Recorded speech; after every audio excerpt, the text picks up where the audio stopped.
High বন্ধুরা, কেমন আছেন সবাই? আমার ভয়েসটা শুনে অনেকে বুঝতে পারবেন যে আমার মনটা ভালো না। আমি হঠাৎ করেই ভোলার উদ্দেশ্যে রওনা দিয়েছি। রাত্রে একটায় শুনতে পেলাম যে আমার বড় ননদের বড় মেয়েটা মারা গেছে।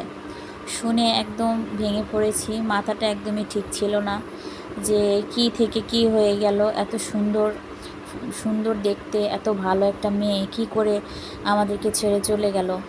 পরে শুনতে পেলাম, রাতেই আবার পরে শুনতে পেলাম যে ওর শ্বশুর শাশুড়ি ওকে মেরে ফ্যানের সাথে একদম ঝুলিয়ে রেখে বাসা থেকে চলে গেছে।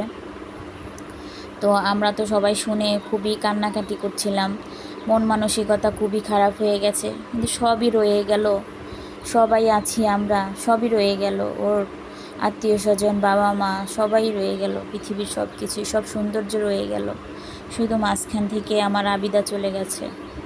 আবিদা সবসময় আমার সাথে এত ভালো বন্ডিং ছিল, ও সবসময় মামুনি মামুনি করে অজ্ঞান ছিল। সে আবিদা আজকে চলে গেছে, আমি আমার নিজেকে কিছুতেই বোঝাতে পারছি না। তো অবশেষে আমরা এখানে লঞ্চ ঘাট এসে পৌঁছে গেছি। পৌঁছে যাওয়ার পরে আমরা গাড়ি নিয়েছি মাইক্রো, এখান থেকে লঞ্চে বসে বসে মাইক্রো রিজার্ভ করে নিয়েছি। তো অবশেষে আমরা সেই বাড়িতে এসে পৌঁছে গেছি। সেখানের ভিডিওটা দিতে পারবো না, সরি, ভিডিও অ্যালাউ না।